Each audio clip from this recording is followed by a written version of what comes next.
Girls with an awkward or introverted boyfriend or husband, how did he approach you? Story 1. Oh, I am the introvert here, so let me tell you how I was fortunate enough to land my partner, and how I am the freaking worst and luckiest person around. So, in second year uni, I was recovering from an absolutely do nothing relationship that I latched onto like a freaking limpet because I was suffering from moderate depression and had been for a few years. So 6 months after I had split up from my previous girlfriend, I was on a night out at the local rock bar with my housemates, and I ended up having another episode. Was pretty drunk and started texting my ex, being a general sap and a drain on everyone's emotions. I was, for that brief period of time, one of the most pathetic cretins on the face of this planet. So my now partner spots me drinking myself into a stupor and sending damaging texts and sits down next to me, whips the phone out of my hands, and tells me to explain everything. I kept trying to usher her on to more fun things like the pool table and the dance floor. I sat in the corner and she was having none of it. Ultimately, the damage control sort of works, and I spent the rest of the night under supervision. From there, she takes me home, tells me to stop sending dumb texts, and then goes home herself. Next day, she starts texting me to check in, if we don't see each other. Every day, she was making sure I was okay, and for the next 2 months, that was it. She arranged some movie nights with each other just to keep each other company and talk about stuff. We were friends. And it just developed from there, really. And another night of heavy drinking allowed me to have the courage to actually see where my priorities should lie, and ultimately have the courage to do something about it. I am super fortunate to have her in my life, and although I feel I've had a negative impact on hers, which I'm super guilty about, she's stuck around me for 7 years. I've done her so much wrong in that time too, and yet she still welcomes me home with a smile. She's my only friend, and I'd never have it any other way. Story 2. I met my now husband at a mutual friend's housewarming party one night. I had decided to leave/sneak away from the place to go home out of sheer boredom. So I told the hosts that I was going to Subway to grab food, or they'd have tried to make me stay. Keep in mind this was at about 10:30 p.m. in a not-so-great area of town, while I walked down the dark street to get to my bus stop. Now, there was a quiet guy from the party, the host guy's best friend. He decided, while quite drunk, that it would be a fantastic idea to run after me for a few blocks at full speed to walk me safely to Subway, because he was hungry too. So here I am being followed/chased by some random drunk guy from the party. I'm getting ready to punch him if I have to, when he catches up and asks to tag along. We got to Subway, got food, and he walked me back to the party I wanted to leave, where we chilled in the kitchen for hours, talking video games, anime, and other crap. We traded emails because he wanted to give me some anime downloads, and we could discuss the series further. I still tell him that he's dang lucky I managed to decipher his terrible writing on that paper. After that, he would bus all the way from across the city just to pick me up from work almost daily and walk me home for 10 minutes. We were watching Anime Heck when he first kissed me like a sudden spaz and asked, "Are you happy now?" Come to think of it, he's still never actually asked me out. We don't even know what would be considered our first date, really. It's nearly been 11 years now, though. Plus a kid. I wouldn't change one awkward thing, even if he did freak the crap out of me at first. We're also both still terrible in social situations, but with each other, our awkwardness sort of cancels each other out. Sometimes. Story 3. I was a fishnet-wearing, metal-loving punker. He was in a band. A fun horror punk band that wrote songs about bad B horror flicks. He was the keyboardist and was so very painfully awkward, out of place, and had very little stage presence, other than a fake bullet hole to the head and a white lab coat covered in fake blood and a very out-of-place Sum 41 shirt. I couldn't tell if it was ironic or not. It wasn't. I guess that left an impression on me. The show was a blast, though, and I ended up buying a band tee that night. Fast forward 4 whole years, and I came across his profile on a dating site. He stated right in his profile the band's name, and I instantly remembered him. He was this tie-wearing corporate IT guy. But I remembered this nerd keyboard player and thought, I have to let him know how much fun I had that night. It was a slow burn. It took us 6 months to meet, as we both had very busy lives. Fast forward 4 more years, and we're now married and expecting our firstborn next month.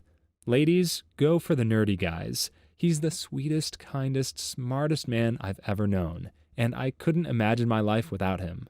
It's cute that 2 of these stories in a row end with the couple having a kid. You never really know when you've met the person you're going to wind up settling down with. As some people get older, they force themselves into relationships because they feel like they're up against some kind of ticking clock. But these 2 simply developed a connection. They didn't rush it, they just let it develop over time. And that wound up serving them well. It's something a lot of us could probably stand to learn from. We shouldn't force ourselves into relationships, but we should be open to the possibility that a connection might develop in the most unexpected places. Story 4. We met at an engineering summer camp. They jammed us all into a dorm lobby for orientation. I was one of the last to enter the room and sat down on the only available couch space, which was next to him. He was struck with love at first sight. We exchanged a few brief sentences, and then they turned on a movie, and I fell asleep on his shoulder. I've fallen asleep on other random people's shoulders at other times in my life. I just fall asleep easily. I woke up deeply embarrassed and scurried off to my room. The next day, we naturally gravitated toward each other because we didn't know anybody else, and we hit it off from there. Being at camp made us both available for dating in a way that we wouldn't have been otherwise. The camp structure encouraged/forced socialization, and he was separated from his computer, and I was separated from most of my pastimes as well. If we'd gone to high school together, I don't think we would have started dating. Anyway, now we're coming up on our 11th wedding anniversary. We've worked out a pretty good system for mostly letting him be his deeply introverted self without making me feel too isolated. I can just imagine him sitting there awkwardly with a steaming head with you asleep on his shoulder. Story 5. I met him through my sister, and she told me he lives nearby, so I randomly texted him, it was close to midnight, once, and asked him if he would want to watch a movie with me. And surprisingly, he was in front of my door like 5 minutes later. We watched Totoro, and he stayed until 4 a.m. That's how we became friends. In school, we often spent our time together, and he kind of started to make his first moves. He wasn't flirting, though. He just randomly grabbed my hand and sat very close to me often. This doesn't sound too nerdy, but just let me tell you, the first time I was at his place, he showed me his pocket watch collection and his huge Minecraft worlds, in which he rebuilds several Thai and German buildings, many of them having to do with World War II, GDR, and his homeland. I don't think that's how you usually flirt with girls, especially at 17, but I guess it worked, and I love him very dearly. If I had $1 for every time I hooked up with a girl while watching a Ghibli movie, I would have $1. Let's just say Kiki was delivering baked goods while I was delivering something else. Don't trust that fish Ponyo, though. Total dong block. Story 6. Shy guy here. I accidentally told someone at the summer camp where we worked that I had a crush on her. Of course, the person I told was a loudmouth, so I figured I would get to her and tell her first. It was amazing, the level to which my anxiousness subsided for fear of her finding out from someone else, after my words were all twisted up and misconstrued. To my surprise, she was obviously immediately interested, even though we had never even spoken before that. She thought it was cute that I needed to tell her myself and make sure that I told her the right way, with an explanation of what happened. She interrupted me while I was explaining and said, "Yes, I get it. We're going out now." Wow. She did happen to hear from 2 people later that day that I was telling everyone how much I liked her, which wasn't the case at all. She just told them, "Yep, I know, we're going on a date tonight." Still gives me butterflies. Been together 10 years, married for 5.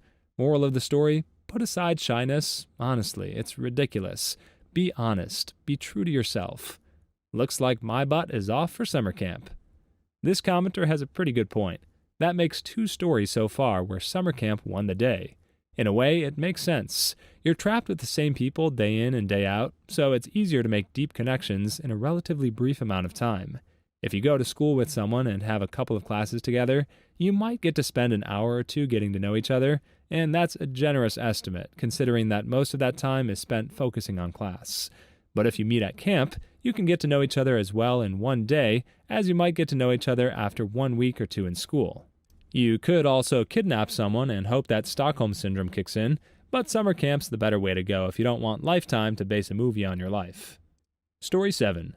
Freshman year of high school, we were both in the school musical and got paired as a couple in one scene. I am terribly awkward and completely oblivious to anything. He asks for a good luck kiss on opening night. I kiss him on the cheek. 2 years later, we were both in the fall play. We were cast as the mother and father of the lead character. After looking at the cast list the first time, he commented, "Looks like we're a couple again." A few weeks later, he put his arm around me during rehearsal. We had gotten friendly, but not much more. A few weeks after that, at the marching band banquet, he wanted to sit with me. I still didn't get the hint. By the end of the night, we had a very short conversation in which we mutually agreed to start dating. Once the drama teacher learned that we were a couple, she told us that we were not allowed to break up. She meant not to break up during the play, so we wouldn't cause unnecessary drama.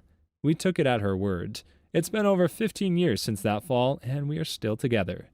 Story 8. I met my boyfriend through a friend. A bunch of us were hanging out at an arcade-themed bar, and she brought a few friends along, including my now boyfriend. I got tipsy pretty fast. I rarely drink, so it doesn't take much, and started spouting comments like, "How tall are you?" 5'8". That's the perfect height for me. And where do you work? Midtown. Oh man, we'll clearly have to hang out again, since we'll obviously run into each other again. It was awkward and embarrassing, and I never do this. Then we went to a karaoke bar, and he and I did a bunch of fun duets together. When it's someone else's turn to go, we're hanging out on the karaoke couch and kinda leaning into each other, almost cuddling. He finally asked me out at the end of the night, but said he would have been too much of a wuss if I hadn't given him all of those hints. Even by karaoke, he still had to ask my friend, while I was in the bathroom, "Do you think she would go out with me?" My friend pretty much slapped him upside the head. Story 9. I'll answer for my girl. I'm the kind of guy who's confident in every aspect of life, except for talking to girls I want to be with.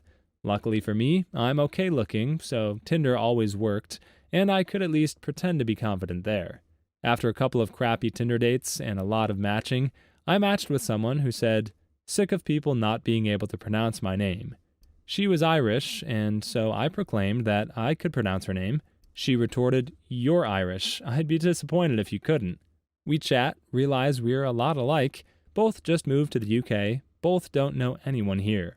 So we met up and I pronounced her name wrong. There's two ways. She was not impressed. Coming close to my second year with her now, living together for 8 months. Head over heels for her, and she's the same for me. 10 out of 10. Would pronounce her name wrong again. Too long didn't read? A fada almost cost me a date with my soulmate. The too long didn't read is something I'd buy a crappy woman's gossip magazine to read the full of. If this happened in the UK, it's kind of crazy that she was having so much trouble finding someone who could pronounce her name. It would make sense in America. It's not exceedingly common to find an Irish name that's spelled phonetically, but it does happen from time to time, and even those often get mispronounced in the States. But you'd expect people from the UK to be a little more accustomed to hearing names like that. It's actually funny that her name is so hard, even another Irish person couldn't get it. This OP really got lucky that they had both just recently moved.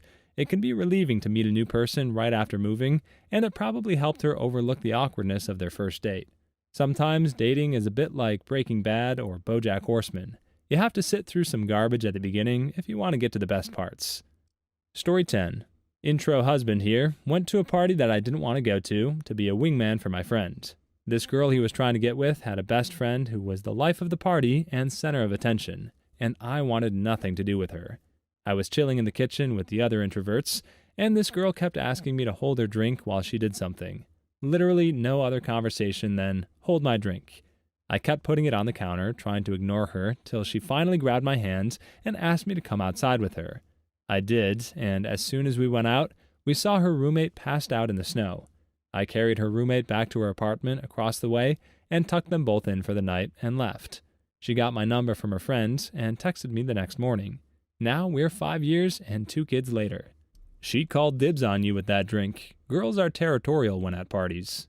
Story 11. It happened really organically. We had some friends in common and started talking because of them. I could tell he was into me because he wanted to be around me all the time, and I would always catch him staring. I had to stay in school until later some days, and he would always stay with me, even though he could have just gone home. We started talking more and more during that time when we were alone, and we found out we had so many things in common. He got a lot more comfortable around me, so he would make jokes, put his arm around me, etc. A couple months later, we were at a party, and he said he wanted to talk, so we went to a more private place, surrounded by these gorgeous roses.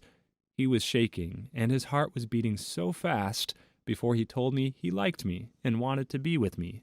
Then we kissed for the first time and have been together for 4 years now. Dang, that's pretty much a fairy tale.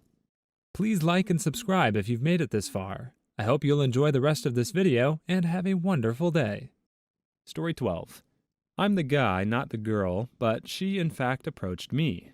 I was sitting on the train at the back of the carriage when I saw her come in.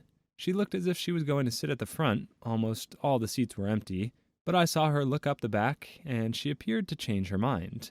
She walked all the way down the carriage, then sat in the seat in front of mine. At this point, I was wondering what I should do. I normally don't talk to anyone, but there were only about 5 people in the carriage, and she'd walked past 10 empty seats to sit in the one in front of me.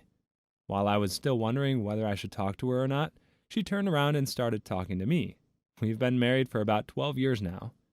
It is amazing how people can walk into your life at any moment, changing your life and theirs forever. Thank goodness for a woman like this, or some introverted guys might spend the rest of their days alone. Some guys judge themselves for not being able to go out of their way to approach a woman, but some guys also do better in relationships with people who possess skills that they don't. So for those guys, a woman like this is pretty much the dream. It probably felt like it was too good to be true when it first happened. Sometimes that's unfortunately the case, but 12 years speak for themselves. This OP is definitely one of the lucky ones. Story 13. I'll answer for my little sister's husband. I come from one of the loudest, in-your-face families you will find. My little sister married a guy who, to my knowledge, doesn't talk. I'm exaggerating, but at every family gathering, he is armed with a book, and he knows how to use it. How they met is that my sister's car got infested with bees. She went to ask a guy friend for help, but he was like, "No thanks." Then the book guy put down his book and said, "I will help you." She didn't even know his name. At their wedding, book guy's father gave a toast. "We never thought he would get married. Truly never ever. I'm not sure this is real actually. Your mother and I never thought you would have a wife." This went on for an uncomfortable amount of time. My sister is really beautiful and really into video games and Dungeons and Dragons and comic books. Nice pull, book guy. Risked bee stings for love. Story 14. My hubs and I have been together 15 years. We met in 11th grade in the audience of a play the drama club put on. I thought he was talking in the audience, so I threatened to rip him open from pee-hole to grundle, like a totally reasonable person. I completely forgot about that. A few months later, some boosters club had a Valentine's Day fundraising thing that matches people based on a short personality quiz. We matched, and he approached me with that news. I thought it was adorable that he was nervous and shy, not realizing it's because of the threat from before. Turns out he likes strong, hyper-aggressive women. What it came down to for him wasn't about the kind of approach, it was just taking the plunge and striking up a conversation. He's obsessively nerdy, into the video games, Dungeons and Dragons, comic books, etc. crap, and I was kind of a party girl, so we were seemingly a mismatch, yet here we are. Story 15. I'm an introverted male. I think when I got to be about 22 and still had never had a serious relationship, my parents began to worry about me.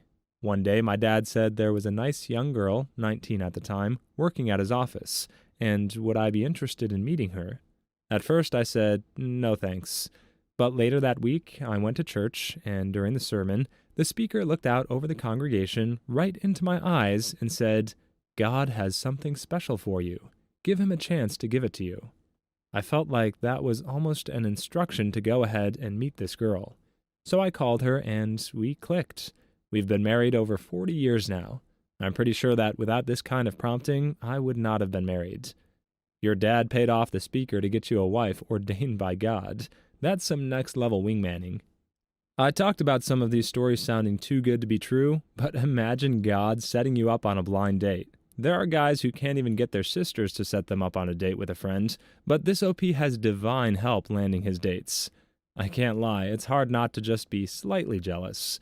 The commenter here is kind of cynical, and that's fair, But even if you don't believe it was divine, that doesn't mean the dad paid anyone off. Sometimes we might have reservations about doing something, yet a part of us might still be curious enough to want to give it a shot. It sounds like this OP was actually more open-minded about meeting this girl than he realized.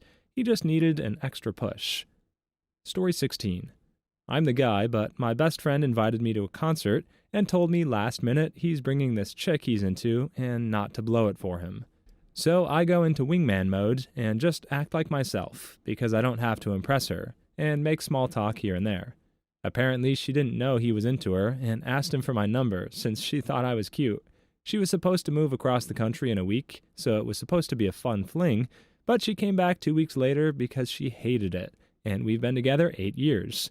Best friend was cool about it, and we all hang out together when we can. Mr. Steal Your Girl over here. Story 17. He slid me a note on his phone in the Notepad app. It said something like, "You want to go eat some food with me after this?"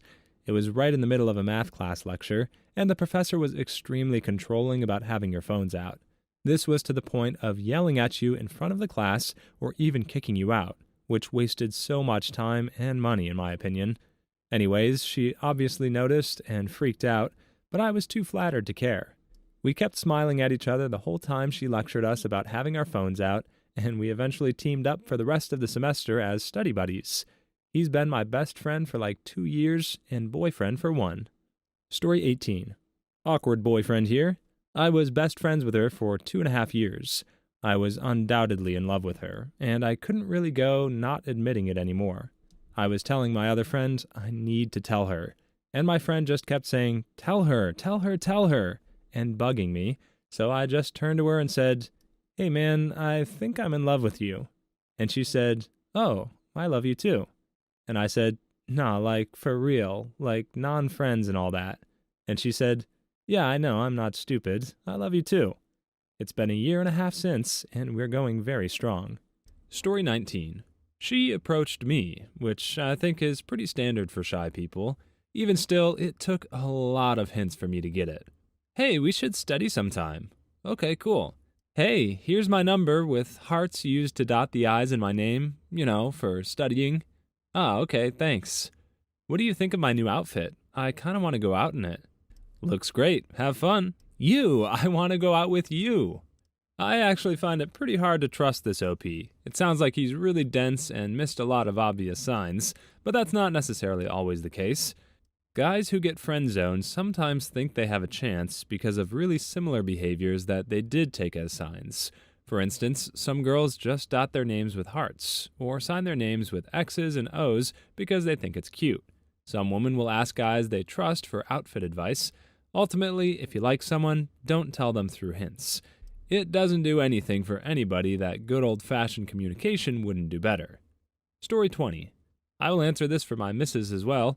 Awkward husband here. I told her the story of when a wasp stung me on my prominent member.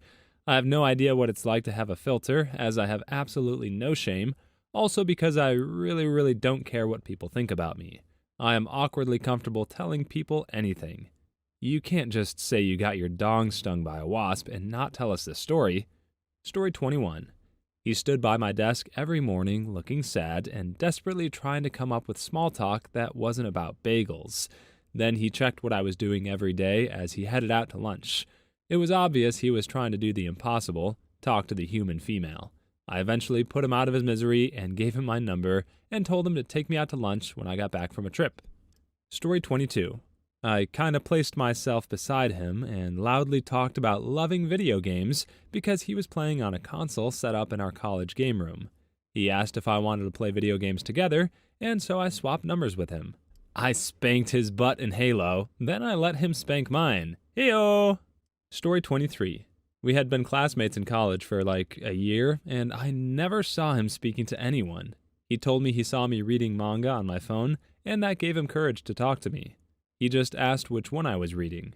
We ended up having a lot in common, and went to the movies to watch Mad Max Fury Road like a month later. Almost 3 years now. Story 24.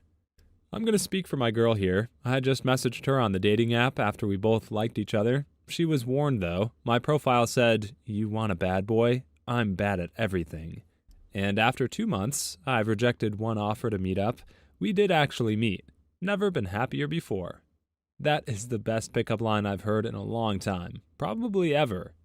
Was this on Tinder? Because that sounds like the kind of pickup line that only works on Tinder, where standards are a thing of the distant past. I'm not saying it isn't funny, but if you try it almost anywhere but Tinder, don't expect too many results. Then again, Tinder doesn't sound like an app where it takes you 2 months to meet a person. I'm pretty sure it's exclusively for one-and-done meetups, but maybe I have that wrong. Story 25. My girlfriend approached me at a barbecue where I knew basically no one and talked to me for about 2 hours. The next day, she found me on Facebook and asked me on a date. 2 dates later, she kissed me and invited me back to her place. I suspect she'll propose to me at some point. As a guy, this is the preferable way to start a relationship. Story 26. I am the awkward/introverted boyfriend. Since I considered her 100% to be out of my league, I also had no hopes/illusions about ever dating her. Consequence, I wasn't as awkward with her as I usually am with women, and she ended up asking me out. Going strong for nearly 3 years now. 10 out of 10, would date again. Story 27. Boyfriend here. Tried to act casual over Facebook with a message suggesting getting some coffee someday. When I realized that didn't work at all, I built up some courage and asked directly in person with a shaky voice for getting some lunch together someday soon. Result? 5 happy years and counting. That's a long lunch. Story 28. He didn't really have to. We were friends at the start. He brought me gummy worms because his then-girlfriend hated them. It was love at first bite. Love our gummies. Reminds me of that long man ad that was on the front page just a few days ago. Story 29. Some mutual friends of ours came up with some plan for all of us to hang out, and then they would all conveniently have to dip at the same time, leaving just us two. Was a little nerve-wracking at first, but we had a good time. Then he asked me out at the end of the night. Story 30. I'm the introverted boyfriend. I bribed her with cold Jack-in-the-Box tacos via text. She came over, somehow talked until morning, feet for me, and now it's been 3 years and I'm about to wife the frick out of her. Wife the frick out of her? That's cute as crap. To be fair, even cold Jack-in-the-Box is worth it at pretty much any time of night. It usually gets harder to make commentary once the stories get shorter, but this story deserves a shout-out because this is honestly the type of story that needs to get told more often. It doesn't always have to be a big gesture, like cleaning all the bees out of her car. It doesn't have to be a message from God. Just as many marriages started with a simple fast food date, and we need to hear more about those. They aren't the type of stories that get romanticized, but if you're the one living them, they mean just as much as any other story. It's worth remembering that. Never assume you don't have a chance because you can't think of anything huge or impressive to do for your first date. If the relationship has any legs at all, tacos should be enough. Story 31. He didn't. I approached him. But I asked him out twice, and he didn't get the hint. It took a year later, and we hung out extensively for 8 months for him to ask me out. Except he asked me out by texting me, "Wait, are we dating or something?" Story 32. He asked me, would there ever be a chance we could be more than friends? I told him I had to think about it, but 10 years later, we're still together and married. Do you still tell him that you are still thinking about it? Story 33. I asked him out. On the first date, I walked into his room naked after going to the restroom. He took the hint, and we're currently engaged. The naked man works about a third of the time, but the naked woman always works. Story 34. We met on Tinder, and he asked me about breakfast foods. I was suspicious because I thought it was going to be some gross pickup line, but no, he's just really into breakfast food. 3 years together this summer, living together for 2. Story 35. While we were leaving a class, I complimented her on a dress she had worn the previous day. I still cringe. We aspire to be as elite as you are. Story 36. I asked him out, then I paid for the first date. I don't have time for traditional gender roles. Who does? Again, there's really no should when it comes to these things. Don't get caught up on how to drop hints or how many days to wait before texting someone after getting their number. That's all just noise. It's great for a sitcom episode or an American Pie movie, but it has no bearing on real life. If you like someone, ask them out. If they make you feel like it's supposed to be more complicated than that, they probably aren't worth your time. Please leave your stories in the comments. I'd love to make a video of them in the future. Also, don't forget to like and subscribe.